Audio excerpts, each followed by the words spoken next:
औरत की बहुत बड़ी ज़िम्मेदारी होती है कि वो अच्छे तरीके से घर को मैनेज करे। कब कहाँ किस चीज़ का इस्तेमाल करना है ये औरतों से बेहतर कोई नहीं जानता। और कैसे समझदारी के साथ कौन सी चीज़ कहाँ पर इस्तेमाल करनी है और कहाँ पर हम कैसे अपनी पॉकेट मनी को बचा सकते हैं और कहाँ पर हम समझदारी के साथ अपनी पुरानी चीज़ों को भी नए जैसा बना सकते हैं। कुछ छोटी छोटी टिप्स एंड ट्रिक्स जो मैं आपके साथ शेयर करूँगी। होप करती हूँ कि आप लोगों को मेरी ये टिप पसंद आएंगी। तो अस्सलाम वालेकुम, welcome to back my channel. तो कैसे हैं आप सब लोग? उम्मीद करती हूँ खैरियत से होंगे। यहाँ सबसे पहले जो टिप नंबर 1 हम आपके साथ शेयर करेंगे वो टमाटर और नींबू को लेकर है। कई दफ़ा ऐसा होता है कि जब कुछ टाइम के लिए हम नींबू और टमाटर को लाकर फ्रिज में रख देते हैं तो 1 वीक के बाद एक तो ये नरम होना स्टार्ट हो जाते हैं, दूसरा गलना सड़ना भी स्टार्ट हो जाते हैं। तो किस तरीके से आप इनको लंबे टाइम तक चला सकते हैं? आपने कोई सा भी कुकिंग ऑयल ले लेना है। इधर मैंने अपनी हथेली पर थोड़ा सा कुकिंग ऑयल लिया है और इसको मैं हाथों पर लगा लूँगी, दोनों हाथों पर लगाकर इनको अच्छे से कोट कर लूँगी। इससे क्या होगा कि इसके जैसे ही इसके ऊपर हम ऑयल की कोटिंग करेंगे ना तो इसमें हवा और नमी जो जाती है जिसकी वजह से ये जल्दी गल सड़ जाते हैं।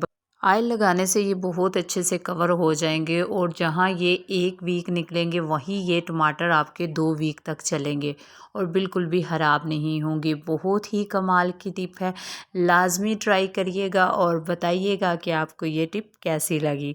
तो इस तरह की छोटी छोटी टिप को अगर आप अपना लेंगे तो आपके ढेर सारे पैसे भी बचेंगे और आपका टाइम भी बच जाएगा। नेक्स्ट टिप मैं आपके साथ शेयर करूंगी टिश्यू रोल को लेकर। जहाँ भी हम टिश्यू रोल को टिश्यू बॉक्स के अलावा रखते हैं तो ये बहुत जल्दी खुल जाता है और फिर बच्चे के हाथ लग जाए तो बहुत ज़्यादा ज़ाया भी होता रहता है। तो आपने क्या करना है, आपने इसको किस तरीके से अपने टिश्यू को ज़ाया होने से बचाना है, एक छोटी सी टिप आपके साथ शेयर करूँगी। इस तरीके से हल्का सा मैं इसको आगे से थोड़ा सा डिज़ाइन दे दूँगी, ऐसे दोनों साइडों से इस तरीके से आप इसके कॉर्नर को अंदर की तरफ टर्न कर लें तो एक फूल बन जाएगा। तो इस तरीके से आप इसको यूं करें और हल्का सा ऊपर से ये चीज़ ले लें, ऐसे आप बनाकर। तो चलें आए मैं आपको बताती हूँ आपने क्या करना है। आपने टैप के साथ इसको हल्का सा प्रेस करना है। जैसे आप हल्का सा प्रेस करेंगे तो ये ऐसे लॉक होगा कि जैसे कमाल हो गया है, ठीक है। इस तरीके से आप इसको हल्का सा प्रेस करेंगे तो ये हल्की सी नमी से लॉक हो जाएगा और बिल्कुल भी आपके टिश्यू जहाँ भी आप रखेंगे एक तो खूबसूरत लगेंगे, दूसरा ज़ाया भी नहीं होंगे। नेक्स्ट टिप मैं आपके साथ शेयर करूँगी कटिंग बोर्ड को लेकर। कटिंग बोर्ड जब भी कभी हम कटिंग बोर्ड पे कोई भी चीज़ कट कर रहे होते हैं तो स्लैब पे रखी होती है तो वो स्लिप कर रही होती है, इधर उधर मूव कर रही होती है, तो वो उस टाइम कटिंग करते हुए बहुत सी दुश्वारी का सामना करना पड़ता है। तो आपने क्या करना है, आपने बड़े वाली रबड़ बैंड ले लेनी है और दोनों साइडों से इसको रबड़ बैंड लगा देनी है। तो रबड़ बैंड से ऐसे होगा कि ये स्टिक हो जाएगी और जिधर भी आप इसको स्लैब वगैरह पे रख के कटिंग करेंगे तो ये बिल्कुल भी एक जगह से दूसरी जगह मूव नहीं होगी, बहुत अच्छे से ये स्टिक हो जाएगी। तो ये बहुत ज़बरदस्त टिप है, इसको भी आप लाजमी फॉलो कीजिएगा। अगर आपके पास रबड़ बैंड नहीं तो आप कोई भी बलून लेकर उसको कट करके वो भी लगा सकते हैं। तो इस तरीके से आप छोटी छोटी टिप को फॉलो करके अपनी ज़िंदगी को आसान बना सकते हैं। उम्मीद करती हूँ कि आपको मेरी ये वाली टिप भी अच्छी लगी होगी। अगर अच्छी लगी हुई तो लाजमी लाइक कीजिएगा। नेक्स्ट टिप मैं आपके साथ शेयर करूंगी चाकू छुरियों को लेकर। अक्सर ऐसा होता है कि कई दफ़ा हमें किसी न किसी चीज़ में सुराख करना होता है या कि वैसे ही कुछ कहीं ना कहीं हमें छुरी का इस्तेमाल करते हैं तो हमारी छुरियां आगे से जल जाती हैं और कई दफ़ा तो ऐसा होता है कि टाइम ना होने की वजह से ऐसे ही पड़ी रहती हैं और फिर बड़ी बुरी लग रही होती हैं। आपने क्या करना है, आपने ले लेना है एक अदद सैंड पेपर और इसकी मदद से आपने इसको अच्छे से रब करना है। जैसे आप रब करेंगे एक तो आपकी ये स्टील की जो छुरी है इसके ऊपर जैसे ही आप सब साड़ी पे रब करेंगे तो बहुत अच्छी शाइन आएगी और दूसरा ये कि जितनी भी कालफ वो इसके ऊपर होगी जले हुए की वो भी बहुत अच्छे से इसी रेगमल की मदद से साफ़ हो जाएगी। हमारे यहाँ तो इसको रेगमल भी बोलते हैं, आपके यहाँ इसको क्या बोला जाता है कमेंट्स में लाजमी बताइएगा। तो इस तरीके से आपने अच्छे से इसको रब करना है। जैसे आप रब करेंगे तो बहुत अच्छी सी एक शाइन आएगी और आपकी छुरियाँ तेज़ भी होंगी और इसमें से जो भी गंदगी वंदगी होगी ना, जो भी इस पे कालफ शालफ होगी वो भी साफ़ होगी, बिल्कुल ऐसे ही होंगी जैसे न्यू होंगी। अगर आप चाहें तो आप स्लैब पर भी रख के अच्छे से इसको रब कर सकते हैं। स्लैब पे रख के रब करेंगे तो वो ज़्यादा अच्छे से क्लीन हो जाएगी। इसी तरह तरीके से मैंने दूसरी वाली को भी साफ़ कर लूँगी। तो ऐसे ये है कि अगर किचन में बर्तनों में पड़ी हों तो बुरी नहीं महसूस होंगी। अगर आप इनको टाइम टू टाइम साफ़ करते रहेंगे तो ये अच्छी भी लगेंगी और आपकी इसकी धार भी इससे तेज़ हो जाती है। अगर आप हल्का हल्का इसकी शार्पनेस भी तेज़ करना चाहें तो आप आगे भी इसकी दाढ़ पे लगा सकते हैं, उससे इसकी जो शार्पनेस है वो भी तेज़ होगी। नेक्स्ट टिप मैं आपके साथ शेयर करूँगी कि कुछ टाइम के बाद ऐसा होता है कि इनकी शार्पनेस बिल्कुल ख़त्म हो जाती है और फिर हम सोच रहे होते हैं कि मार्केट जाएंगे या भाई को भेजेंगे, किसी को भेज कर इन्हें तेज़ करवाएंगे, इनकी शार्पनेस जो है उसको तेज़ करेंगे। तो आप घर में ही रह के इस तरह की स्टेनर जाली जो होती है उसकी मदद से आप इसको इस तरीके से उल्टा सीधा करके चलाते रहें। तकरीबन 3 से 4 मिनट लगातार जब आप इसको चलाएंगे तो इसकी शार्पनेस तेज़ हो जाएगी। तो आप खुद देखेंगे कि जो छुरी आसानी से कट नहीं करती थी सब्जियों को, वो बहुत अच्छे से सब्जियों को कट करेगी और आपको बिल्कुल भी फेंकनी नहीं पड़ेगी। या आपके घर में कोई भी जो मार्बल वगैरह कहीं ऐसी रफ़ जगह पे है, उस जगह पे आप इसको रब करेंगे तो वहाँ भी बहुत अच्छे से ये तेज़ हो जाएगी, इसकी शार्पनेस जो है वो अच्छे से तेज़ हो जाएगी। तो आपको जो भी तरीका अच्छा लगे आप वो कर सकते हैं। तो इस तरीके से बहुत अच्छे से ये तेज़ हो जाती हैं। घर में रहकर आप अपनी चीज़ों को बेहतर बना सकते हैं बग़ैर पैसों के, बग़ैर पैसे खर्च किए। जो चीज़ें हम बाज़ार में जाके बाज़ार में पैसे लगा के सही कर सकते हैं, वो थोड़ी-सी समझदारी के साथ हम घर में ही रहकर सही कर सकते हैं। होपफुली कि आपको ये भी मेरी टिप अच्छी लगी होगी। नेक्स्ट टिप मैं आपके साथ शेयर करूंगी पिज़्ज़ा कटर को लेकर। कुछ टाइम के बाद जैसे ही हम पिज़्ज़ा कटर का इस्तेमाल करते रहते हैं और कुछ टाइम इस्तेमाल करने के बाद ना इसकी धार भी रफ़ हो जाती है। तो आपको पता है कि इस तरह की चीज़ें जो हैं वो ना तो रोज़ रोज़ खरीदी जाती है और अगर हम इस तरह की चीज़ों को रोज़ रोज़ खरीदेंगे तो हमारे ढेर सारे पैसे ज़ाया होंगे। जैसे कि महंगाई दौर है और इस महंगाई में तो रोज़ हम इस तरह की चीज़ें नहीं खरीद सकते। तो आप क्या करें, कोई भी इस तरह की कटोरी या कोई दिया, मिट्टी के जो इस तरह की चीज़ें होती हैं ना, इससे बहुत अच्छी इसकी जो चीज़ें होती हैं ना, इनकी धार तेज़ हो जाती है, शार्पनेस तेज़ हो जाती है। या अगर ये आपके पास नहीं तो आपके घर में कोई भी कप है तो कप की उल्टी साइड पे आप इसको इस तरीके से चलाएं। तकरीबन 4 से 5 मिनट जैसे ही आप इस पे चलाएंगे तो आप खुद देखेंगे कि पिज़्ज़ा कटर बजाय आपके वो फेंकने के, यही आपका ऐसे हो जाएगा कि जैसे अभी अभी आपने मार्केट से लाया है। इस तरह की छोटी छोटी टिप को लाजमी फ़ॉलो किया करें, ये आपके ढेर सारे पैसे बचा सकती हैं। कुछ चीज़ें ऐसी होती हैं जिनको हम बिल्कुल इग्नोर कर देते हैं और फिर इनको इधर उधर फेंक देते हैं। जब हम यही चीज़ें मार्केट से लेने जाते हैं तो हमारे ढेर सारे पैसे ज़ाया हो जाते हैं इन्हीं चीज़ों पे। और घर में रहकर अगर हम थोड़ी सी समझदारी के साथ इनका अच्छे से इस्तेमाल करेंगे तो ये बहुत अच्छी हो जाएंगी और बिल्कुल नए जैसी हो जाएंगी। नेक्स्ट टिप मैं आपके साथ शेयर करूँगी कि जब कभी भी हम नील वगैरह यहाँ के किचन में काम करते हुए हल्दी के दाग या कि जो ज़र्दा कलर होता है उसका दाग हमारी हाथों पर या उंगलियों पर लग जाता है तो वो आसानी से नहीं निकलता।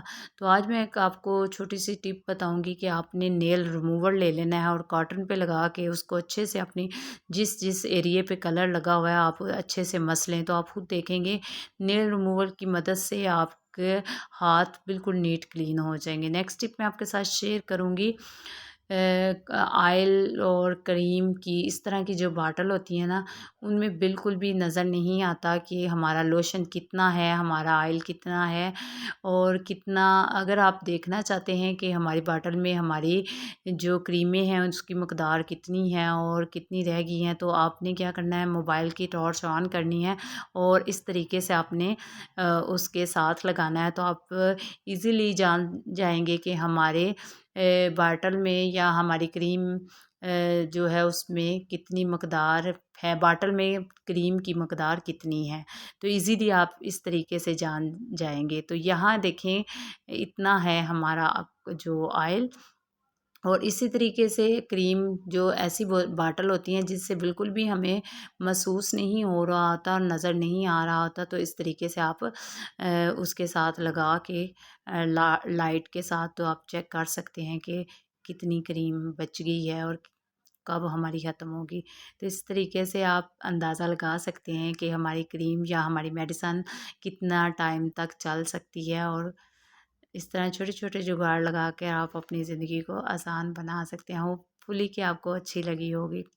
नेक्स्ट टिप मैं आपके साथ शेयर करूँगी कि जब छोटे बच्चे ख़ास तौर पे ये जैसे ही ये आजकल जो मौसम है ना, इस मौसम में छोटे बच्चे हों या बड़े, तो ये उँगलियों के पास, नाखूनों के पास ना हल्का-हल्का जो गोश्त है ना, हमारे यहाँ तो इसे चढ़ें बोलते हैं, चढ़ें उठना स्टार्ट हो जाती हैं और उससे ये होता है कि बहुत दर्द होती है। छोटे बच्चों के साथ भी ये मसला होता है और बड़ों के साथ भी होता है। तो आपने क्या करना है, नेल पेंट ले लेनी है। इधर मेरे पास ना रेड वाली थी, तो मैंने आपको दिखाने के लिए ये चीज़ यही यूज़ कर ली है। अगर आप घर में वाइट कलर की लाकर रख लें तो वो ज़्यादा बेस्ट रहेगी। तो वो ला के आप रख लें और उसको इस तरीके से आप लगा लें। ट्रांसपेरेंट जो होती है ना वो वाली, वो एक तो दिखती नहीं है, दूसरा फिर वो बुरी भी नहीं महसूस होगी। इस तरीके से आप लगाएँ, 1 से 2 दफ़ा लगाएँगे तो आपके ये जो नाखूनों के पास जो हमारा स्किन फट जाती है वो बिल्कुल सही हो जाएगी। तो उसके फटने से जब हम बर्तन धोते हैं या कि कुछ भी छोटा-मोटा काम करते हैं, कपड़े धोते हैं, तो बहुत जलन होती है। जो जिन बहनों के साथ ऐसा होता होगा उन्हें तो पता होगा। तो आप इस तरीके से नेल पेंट की मदद से ये मसला घर बैठे ही ठीक कर सकते हैं। आपको कहीं डॉक्टर के पास जाने की ज़रूरत नहीं पड़ेगी, या आप कोई भी छल्ला वगैरह भी डाल सकते हैं। नेक्स्ट टिप मैं आपके साथ शेयर करूँगी इस तरह की नैरो बॉटल। नैरो बॉटल जो होती है तंग मुँह वाली, उसमें कोई भी चीज़ जब हम रिफ़िल करते हैं तो वो हमारे बॉटल के इर्द-गिर्द गिरती रहती है और एक तो उससे हमारी चीज़ ज़ाया हो जाती है और दूसरा ये होता है और फिर हमें काफ़ी परेशानी का भी सामना करना पड़ता है। तो आप इस तरह की जो तंग मुँह वाली बॉटल होती है ना, उसमें कोई भी चीज़ रिफ़िल करनी हो तो आप इस तरह कॉपी का कोई भी पेज ले लें, उसको इस तरीके से कोन की तरह बनाकर इसके अंदर डालें। तो ईज़िली आप चाहे जितना भी इसमें कुछ भी चीज़ डालना चाहें आसानी से डाल सकते हैं। एक तो इर्द-गिर्द नहीं गिरेगी, दूसरा ये आपकी बॉटल भी गंदी नहीं होगी। नेक्स्ट टिप भी बहुत कारआमद है, आपके बहुत काम आएगी। अगर आपके साथ भी ऐसा है तो नेक्स्ट टाइम आपके साथ कभी ऐसा नहीं होगा। अक्सर हम जब इस तरह के कांच के ढक्कन वाले बर्तनों का इस्तेमाल करते हैं ना, तो इसमें ये जो नट है ना, ये नट में बाज़ दफ़ा इस्तेमाल कर कर के धो धो के ना इसमें ज़ंग लगना स्टार्ट हो जाता है। तो एक जो ढक्कन था मेरा, उसमें इसी तरह ज़ंग लग गया और लगने के बाद वो ज़ाया हो गया, मतलब कि गिरा और टूट गया। तो उस ऐसे ये है कि किस तरीके से हम इस तरह के ढक्कन को बचा सकते हैं, ज़ंग ना इसको पड़े। तो आपने क्या करना है, नेल पेंट ले लेनी है कोई भी। नेल पेंट को जिस जगह पे ज़ंग लगा हुआ है उस जगह पे आपने इसको अप्लाई कर देना है।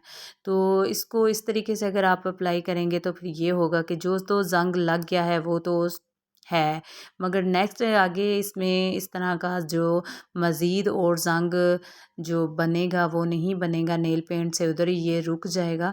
तो एक तो ये फिर नेल पेंट लगाने से इसकी शेल्फ़ लाइफ भी बढ़ जाएगी और दूसरा ये इतनी जल्दी ख़राब भी नहीं होंगे। तो इस तरीके से आप नेल पेंट का इस्तेमाल करके इनको लॉन्ग लास्टिंग चला सकते हैं। तो इस तरीके से जितने भी आपके बर्तन हैं, जैसे कि हॉट पॉट होता है, मतलब कढ़ाइयाँ वगैरह होती हैं उनके, और जैसे कुकर, प्रेशर कुकर वगैरह होते हैं जिनके इस तरह के नट वगैरह लगे होते हैं, तो आप उसको इस तरीके से नेल पेंट लगाकर उसको बचा सकते हैं ज़ंग से, टूटने से, ख़राब होने से। होपफुली कि आपको ये मेरा आइडिया भी पसंद आया होगा। नेक्स्ट जो मैं आपके साथ शेयर करने वाली हूँ वो आयरन को लेकर है। अक्सर ऐसा होता है कि हम कपड़े तो प्रेस करते हैं, मगर कुछ टाइम तक जब हम इसका ज़्यादा इस्तेमाल करते रहते हैं ना, तो ये इतनी गंदी हो जाती है कि हमारे हाथों से ही मतलब कि इतना वो पकड़ पकड़ के गंदगी इसके इर्द गिर्द जम जाती है कि हम फिर इसको किस तरीके से साफ़ कर सकते हैं। पानी का तो हम बिल्कुल भी इस्तेमाल नहीं कर सकते। तो यहाँ मैं आपको बताऊँगी कि आप बहुत ईज़ी तरीका है, आपने नेल रिमूवर ले लेना है। एक दफ़ा आप नेल रिमूवर ला कर रख लें तो ये आपके बहुत काम आएगा।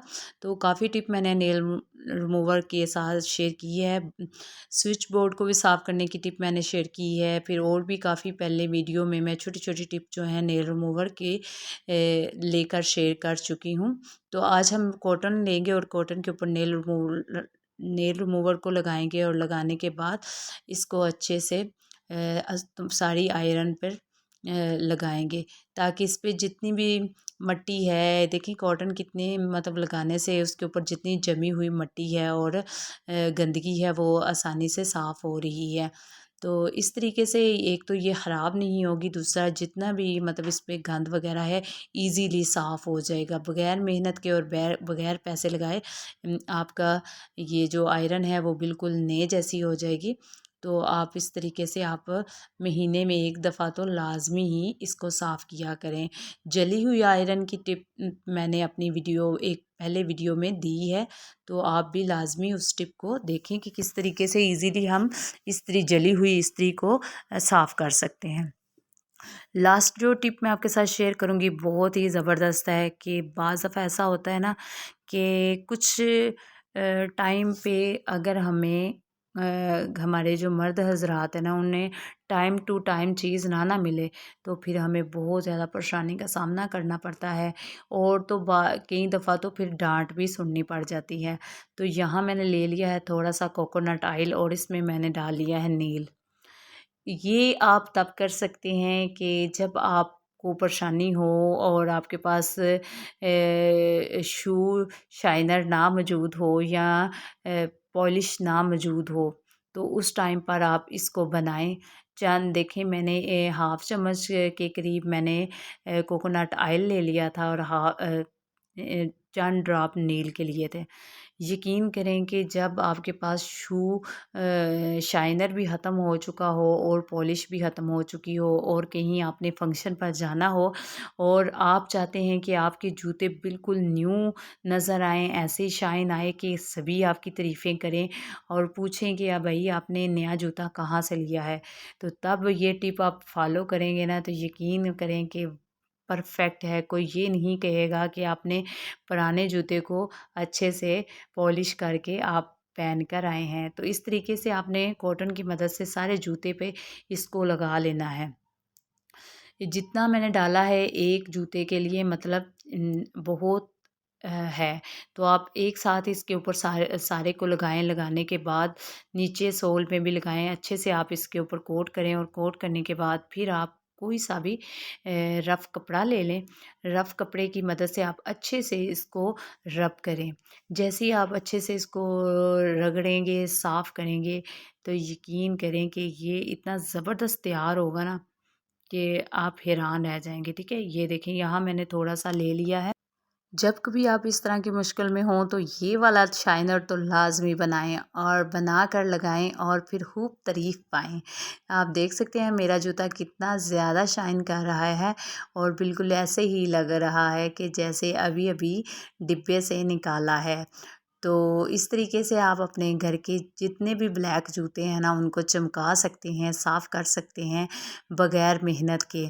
तो अगर आपके पास कोकोनट ऑयल नहीं तो कोई बात नहीं, आप घर में कोई जो भी आप सर के लिए ऑयल यूज़ करते हैं, सरसों का ऑयल है या जो भी आप इस्तेमाल में लाते हैं, उसके चंद ड्रॉप आप डाल सकते हैं। तो आप ये देखें कितना और चिपचिपा भी नहीं जूता होगा। बाज़ दफ़ा ऐसा होता है ना तेल की वजह से जूते चिपचिपे हो जाते हैं, बिल्कुल भी ऐसे नहीं होगा। आप लाज़मी ट्राई करिएगा और मैं तो कहती हूँ जब आप इतने अच्छे जूते साफ़ करेंगे तो घर वाले आपको इनाम देंगे। आज की आपको मेरी कौन-सी टिप अच्छी लगी है और आप दुनिया के कौन से कोने से मेरी वीडियो देख रहे हैं, लाज़मी कमेंट्स कीजिएगा। अल्लाह हाफ़िज़।